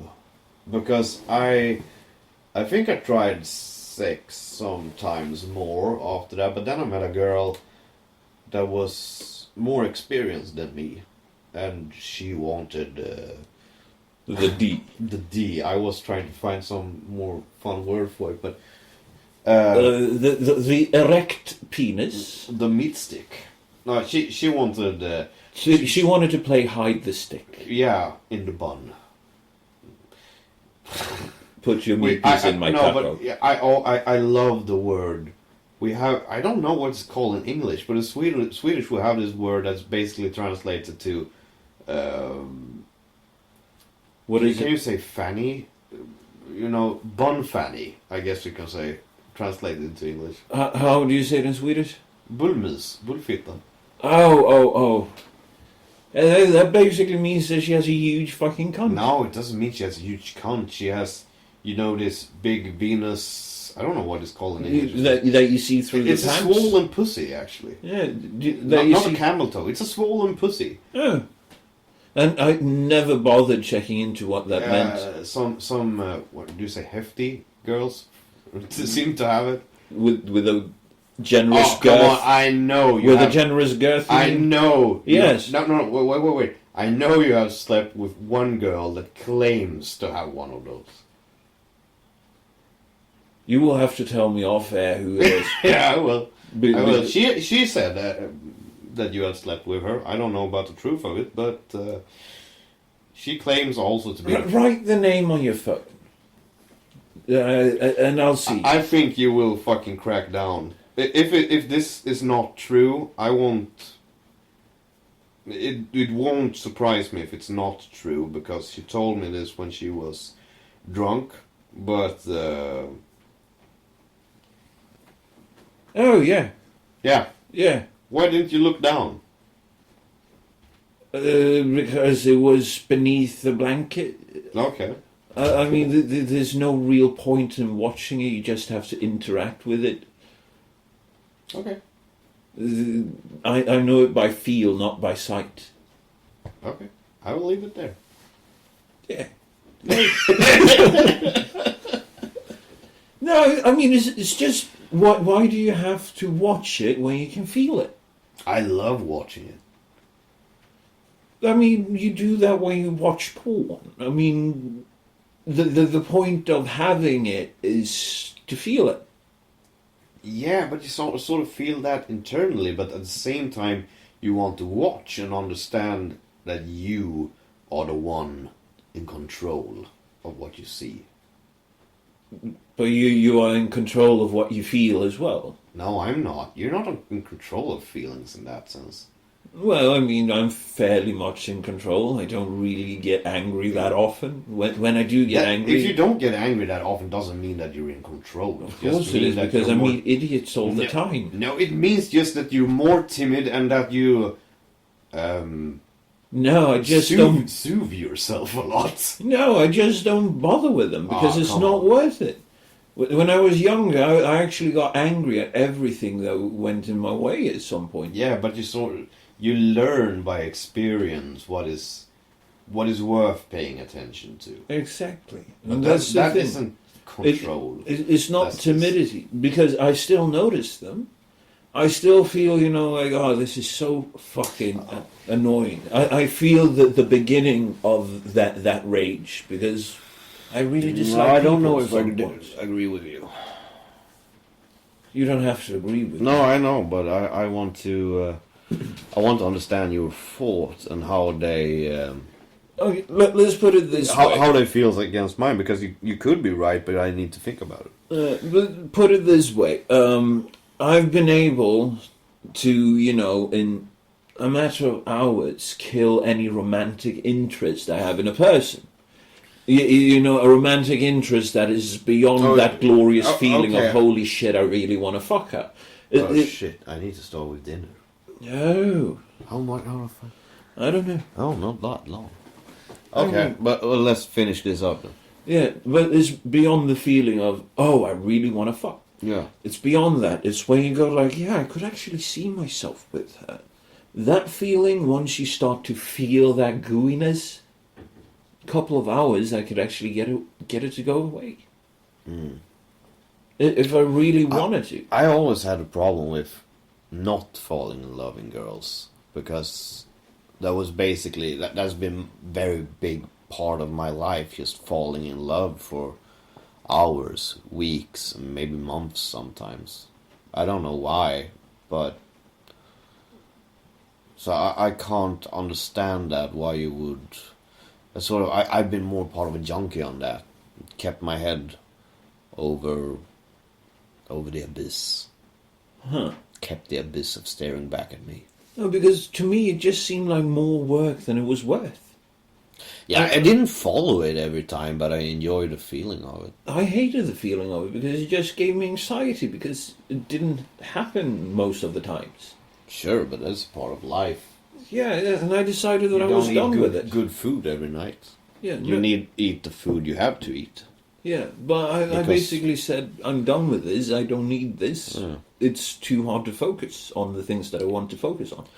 Yeah, sure. I made that commitment to myself as well before I met my now girlfriend, and I was much like, yeah, I'm done now. I'm going out in the blazing glory of art.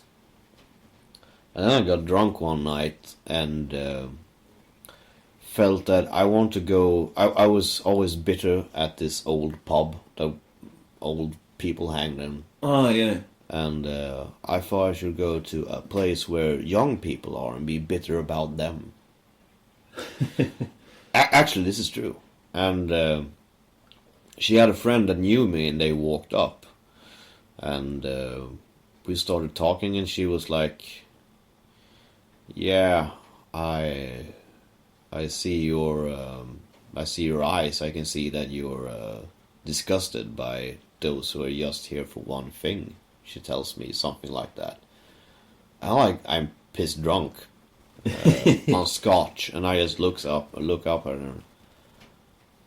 I do want to buy you dinner.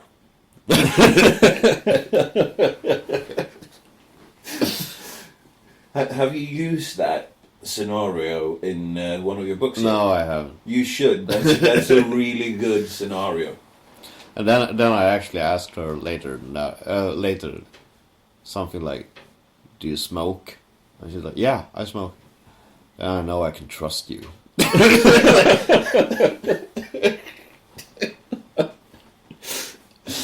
Oh, well, Yeah, I remember. Also, one more thing I did that evening was I asked her, "Do you have tattoos?" And she's like, "Yeah," and showed me one. So, then I know you're cool. Because it's just a myth that you're able to be cool without tattoos. there's also a myth that you're able to be cool without smoking something. Yeah. Yeah, I know. I quit smoking this January. We should get you an e-cig. Saddest day of my life. I miss it. I miss it so much. We should get you either an e-cig or we should get you smoking pot. Yeah, I think more I should start Smoking pot? No, I should start farming my own tobacco. Because basically the thing why I haven't caught back to smoking is that I don't feel I can afford it. I see. Living on arts isn't making you fat. But it's worth to try, kids. Don't be the idiot that go to work. Yeah, but there's a double way of doing it. Instead of going to college, pursuing it, start up your own business that can become like a passive income and pursue your dreams and arts simultaneously. Yeah. Because you can always do what But- it is that you want to do in your hometown if you just have enough creativity. Yeah, but I take a lot of inspiration from the cat. And the cat is a healthy anarchist, as I call it. He does whatever he wants, but sometimes he knows he has to crawl to get that. I think that is an excellent point to end this on. Yeah, it was a pretty deep episode. Yeah, I Let's like talk it. about black metal. Are you tired of NKVD forcing social media platforms to shut you down? Are you tired of famous video platforms threatening you with gulag for thinking wrong? Now you can tear down wall and support this show by clicking on Mind's affiliate link in the description. To find us, go to facebook.com/greatsra. You can also go to minds.com/same rules apply.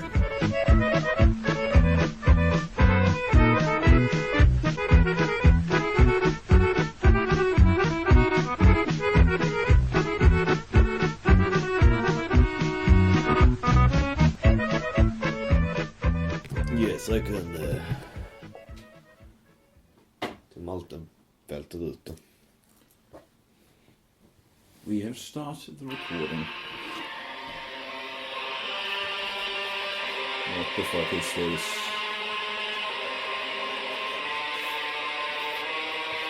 Jag vill spela på en eldiskotek.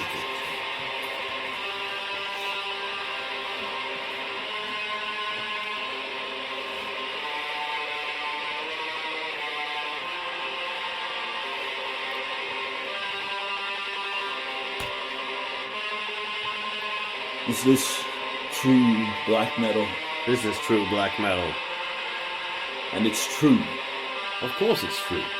It's true to the inner pain. Ooh.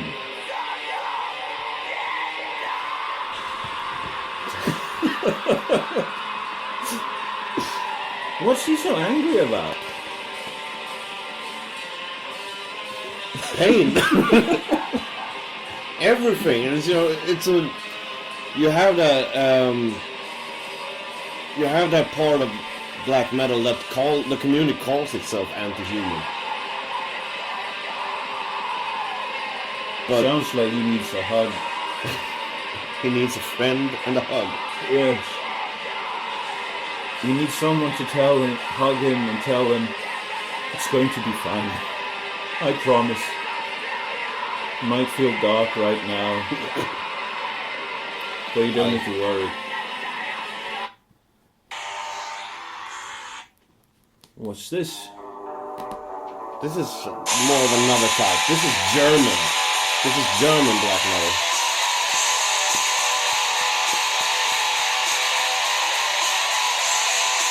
This is a really, really talented guy. Maybe you should turn it down just a little bit. Yeah, that's better.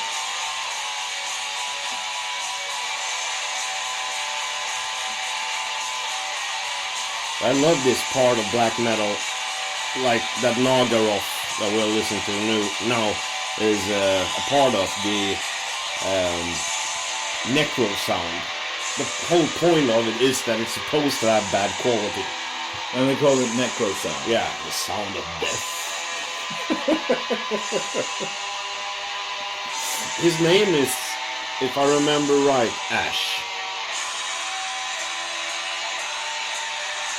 This is more slow, fueling something. And Is that the guitar or is that his voice? that's his voice, but no, this is his voice. The guitar is just going.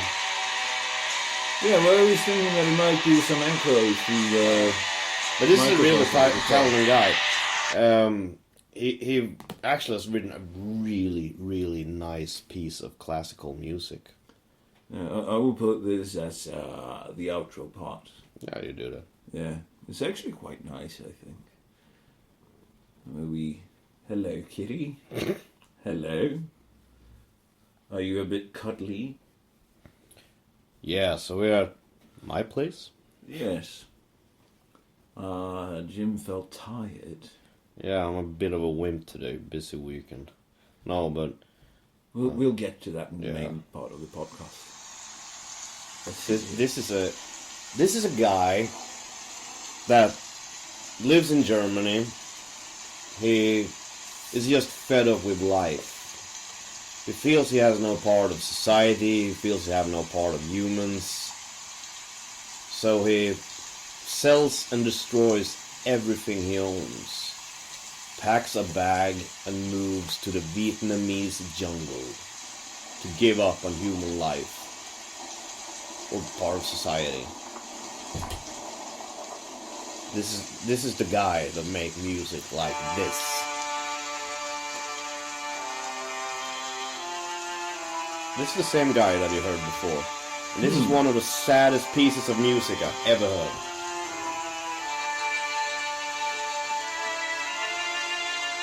When did he move?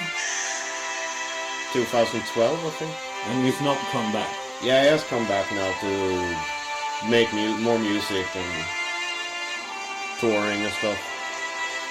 The song is called Odin's Weeping for Jörg.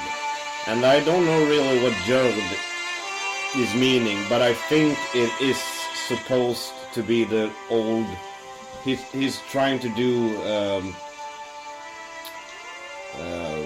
the spirits of the earth or something like that. That Odin, the Allfather, is weeping for the earth.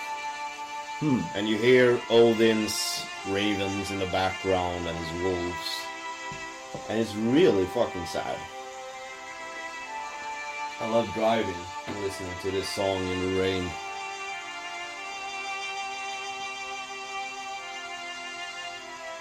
And this is the same guy.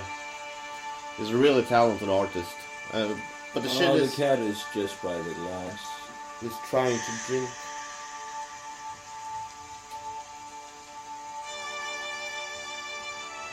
I think it does exist sadder music than this, and it probably Richard Wagner's Tristan and Isolde, the prologue to the third act. It's probably the saddest part of music I know. But this is really a really emotional guy.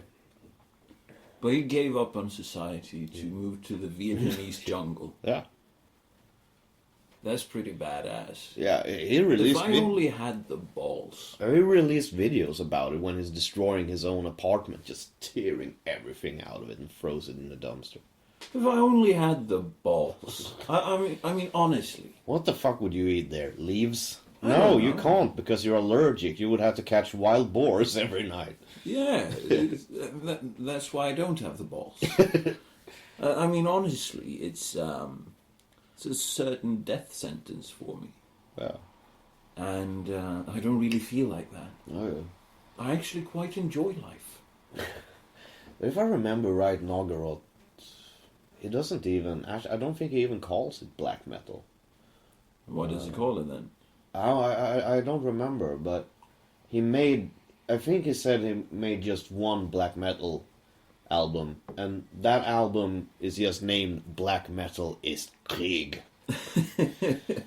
And... Cheery guy. And it makes like a homage just to black metal. He actually has a song called When Burzum Killed Mayhem, which is simply about Vivekaness killing Euronymous. That is still one of the... I wouldn't say funny, but one of the most fascinating stories in music. You know we're recording this for the outro. Yeah. We are recording this for the outro, I know. Should we start the main part? I don't know. Or do you feel the need to get some more just shit out with your system? Shit out, what could that mean? The stuff that you don't feel belong in the main podcast? Black metal is a part of everything. It's the vibe of your inner soul and pain, the anxiety of being alive. What more primitive emotion does exist than fear? It's older than man himself. Well, I mean, that's one way of looking at it, I guess.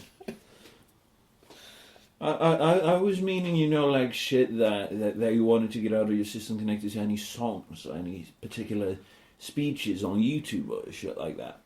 Well, Nothing at all. it's always, you know, when you squeeze your balls and have to talk about something, you have a momentary lapse of ideas. I just got to find one thing that I please. think would mark this outro perfectly. Let's see here. Oh, you should love this song with Nogoroth. What is it called? No, sorry. Satan Industries? Sorry. No. Love is always over with ejaculation. Oh, he does have a point.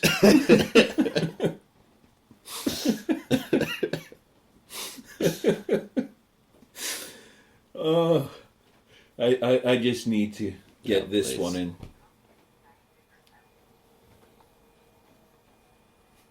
Trump niggers? What? Okay, fine. What? Oh, I don't know. I'll talk about that in a second. Just a second. Bye. Will Trump get rid of the CIA niggers? No, I don't think he's gonna. I think it would take me talking to the CIA.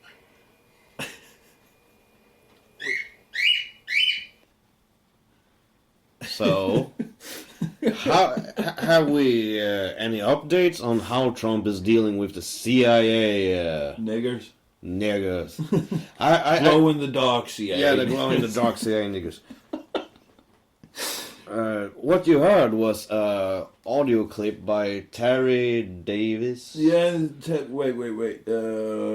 Yeah, Terry Davis, Opinion on CIA Niggers. It's on the channel NTPW. Yeah, we found out about him by Mr. Metokur. Matoker. I think. Metokur. It's unimportant. Most people... Check it out, Internet Insanities. Yeah, check out all of his videos. He's actually really good at what he does. Yeah, he always has a sourpuss negative Nancy tone, which I love. It speaks to my soul. Because I'm a sourpuss negative Nance as well. A Debbie Downer. Yes, definitely a Debbie Downer. Oh, and such a What is Debbie it more? It's Downer. like cynical. Isn't something like that also cynical? Yeah, no, I don't remember. he's a proper shitlord. No, yeah, okay, sure. But I mean, this nameplay is more like cynical Stuart. I don't know. I don't know. This is a good outro part.